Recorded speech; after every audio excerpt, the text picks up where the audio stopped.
នេះគឺជាអាហារដ្ឋានមួយដែលហាក់ដូចជាស្ថិតនៅកណ្ដាលវាលស្រែបើយើងសម្លឹងមើលទៅពោពេញទៅដោយបន្លែបង្ការព័ទ្ធជុំវិញរបងផ្ទះរបស់គាត់មើលទៅហាក់ដូចជាមិនមានភាពទាក់ទាញអីនោះទេប៉ុន្តែនៅទីនេះគឺនៅកណ្ដាលវាលស្រែអាចធ្វើឲ្យអស់លោកស្រីនាងកញ្ញាចូលមកពិសានិងស្រូបយកខ្យល់អាកាសបរិសុទ្ធ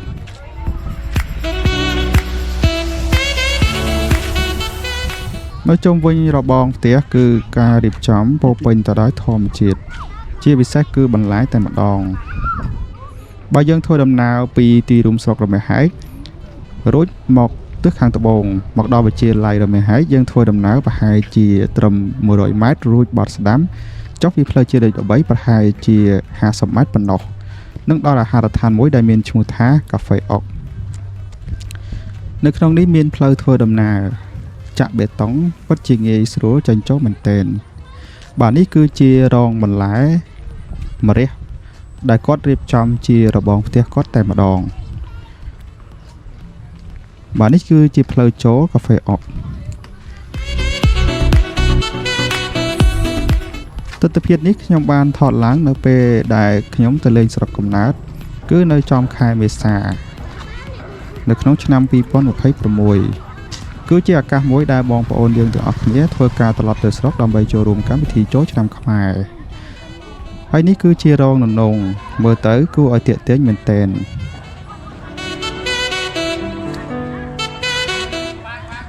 ផ្លែគឺស្រស់មែនទែន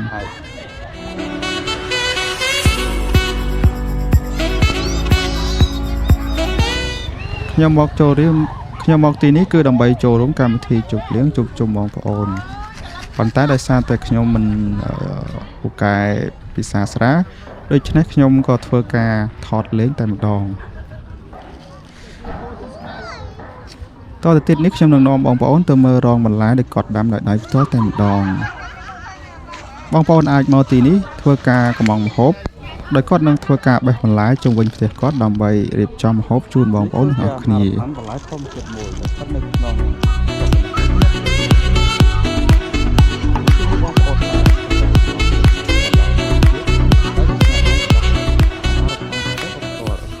នៅក្នុងសួនបន្លែនេះមានដាំត្រប់នេះអាចច្នៃទៅជាម្លូកចុចប្រហុកឬក៏ដុតដាក់ជាមួយទឹកត្រីក៏បានខ្ញុំគិតថាអ្នករមាសហែកប្រហែលជាមិនចម្លែកទេដែលយើងយកត្រប់ទៅដុតរួចចុចទឹកត្រីបាទឬក៏អាចឆានេះជាត្រប់ធម្មជាតិនៅក្នុងនេះគាត់ច្នៃទៅជាសួនបន្លែបូកជាមួយនឹងអាហារដ្ឋាន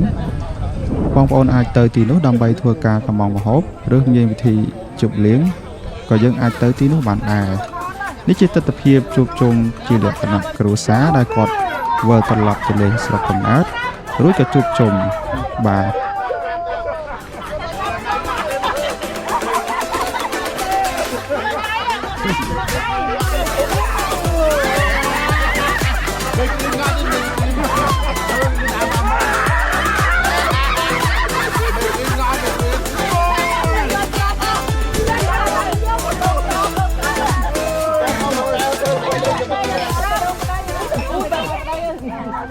ពួកគេកំពុងតែសប្បាយរីករាយជួបជុំក្រុមគ្រួសារមិត្តភ័ក្តិបងប្អូនដែលជារឿងធម្មតាសម្រាប់អ្នកស្រុកនៅទីនេះ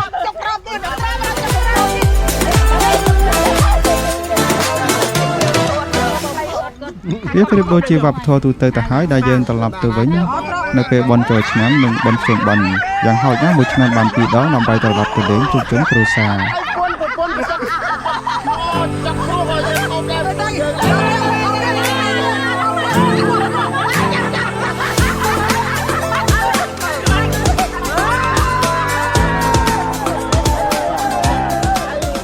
ពួកគេកំពុងតែសើចលេងសប្បាយនឹងភាសាម្ហូបអាហារនិងដាក់បន្តិចបន្តួចជាមួយនឹង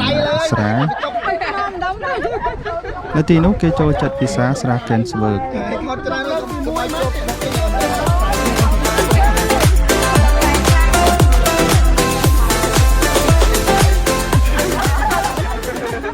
យើងមើលទៅហាក់ដូចជាសប្បាយមែនទែន ព្រោះអីក្នុងមួយឆ្នាំគឺជាឱកាសមួយក្នុងការជួបជុំបងប្អូនដូច្នេះការជួបជុំគឺមិនបារម្ភអ្វីច្រើនគឺពួកគេជួបជុំគ្នាពិសានិងហូបស្រាបន្តិចបន្តួចដើម្បីបង្កើតបរិយាកាសសប្បាយរីករាយជួបជុំក្រុមគ្រួសារ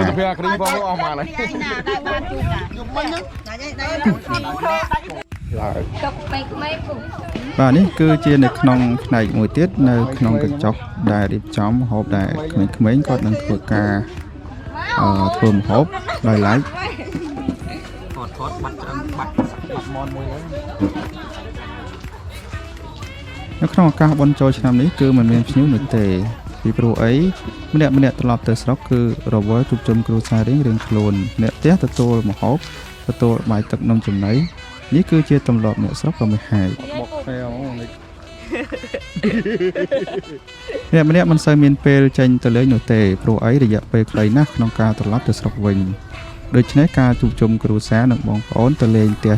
យាយតាអ៊ំគឺជារឿងធម្មតានិងជាវប្បធម៌មួយដ៏ល្អផូរផង់របស់អ្នកស្រុករមាសហែកខេត្តស្វាយរៀងនេះគឺជារោងបន្លែនៅខាងក្រោយអាហារដ្ឋានកាហ្វេអុកយើងមើលទៅហាក់ដូចជាមិនសូវមានផ្លែព្រោះអីគឺបានបេះនិងបម្រើសេវាកម្មម្ហូបអាហារជូនចំពោះអតិថិជនដែលមកពិសានិងក៏មកម្ហូបផ្ទាល់តែម្ដងយើងមើលទៅហាក់ដូចជាក្រៀមក្រោះណាស់ព្រោះនេះជារដូវប្រាំង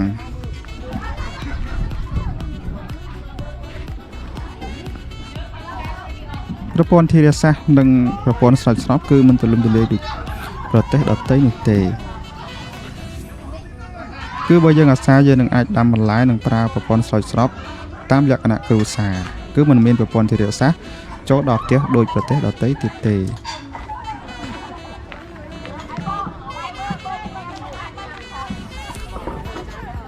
នេះជារោងម្រះដែលស្ថិតនៅផ្នែកខាងក្រៅនៃអាហារដ្ឋានកាហ្វេអុកផ្លែក៏មិនសូវជាសម្បូរព្រោះអីយើងបេះអស់ទៅហើយ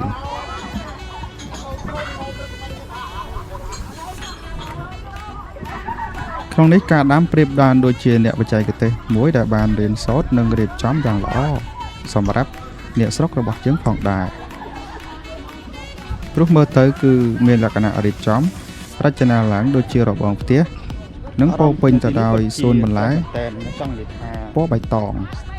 នេះគឺជាស្ថានភាពអ្នកការាគាត់បានថតវីដេអូនេះនិងបង្ហាញពីអារម្មណ៍ត្រជាក់ស្រស់ស្រាយនិងធម្មជាតិមែនទែននៅទីនេះគាត់អាចបេះសណ្ដែកហូបផ្ទាល់និងភ្លាមតែម្ដងមិនបារម្ភពីជាតិគីមីនោះទេគឺងាយដាំមែនទែននៅស្រុកទេគឺពិបាកដាំណាស់បើយើងក៏លេចទៅមើលប្រទេសផ្សេងដែលមានលក្ខណៈអាកាសធាតុត្រជាក់និងសណ្ឋានដីមិនអំណោយផលគឺមិនអាចដាំដុះបន្លែប្រភេទនេះនោះទេនៅស្រុកយើងគ្រាន់តែដាំស្រោចទឹកគឺជារឿងងាយស្រួលបំផុតក្របធម្មជាតិប៉ុន្តែបើយើងខ្ជិលអាំងផេះយើងមិនអាចដាំបាននោះទេនេះជាបញ្ហាមួយ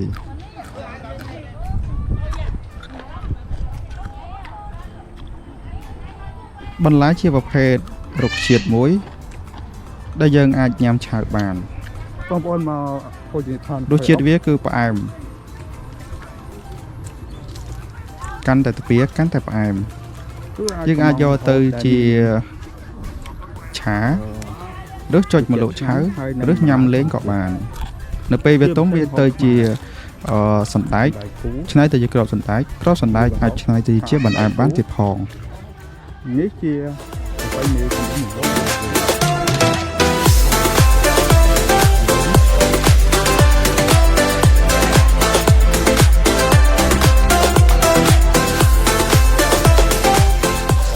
ខ្ញុំបានចូលទៅក្នុងសួនបន្លែដើម្បីពិនិត្យនិងបេះសាកល្បងនៅត្រប់ដែលគាត់បានដាំនេះវាដាំត្រប់ផ្លែត្រប់នេះក៏យើងអាចញ៉ាំឆៅឬស្រស់ហើយចុចម្លក់ឬក៏ដុតឆ្អើដើម្បីដាក់ជាមួយទឹកត្រីក៏បានរសជាតិវាក៏ជួយឆ្ងាញ់ណាស់ផងដែរនៅពេលនោះខ្ញុំក៏បានបេះមួយចំនួនដើម្បីត្រឡប់មកផ្ទះវិញជាពិសេស ទ្របនេះគឺប្រើសម្រាប់ចុចម្លប់ដែលយើងប្រើប្រហុកចុចរឹតតែឆ្ងាញ់ឬក៏ចុចជាមួយនឹងពងទាត្រីប្រមាក៏រឹតតែឆ្ងាញ់ទៅទៀត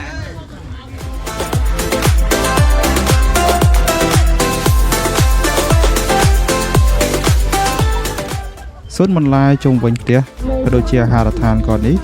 គឺអាចជំរុញសេដ្ឋកិច្ចគ្រួសារឲ្យកាន់តែប្រសើរឡើង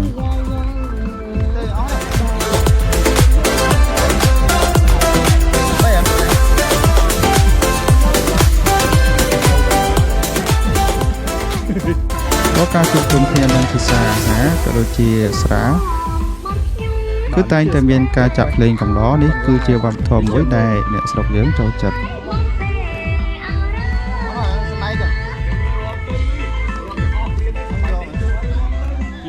ជាការបេះដូង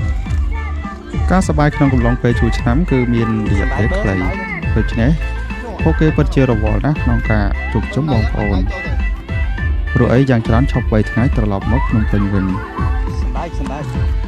បាទសូមអរគុណបងប្អូនទាំងអស់គ្នាដែលបានតាមដានវីដេអូនេះរហូតដល់ចប់សូមអរគុណសូមជម្រាបលាសម្ដែងចូលតាមក្នុង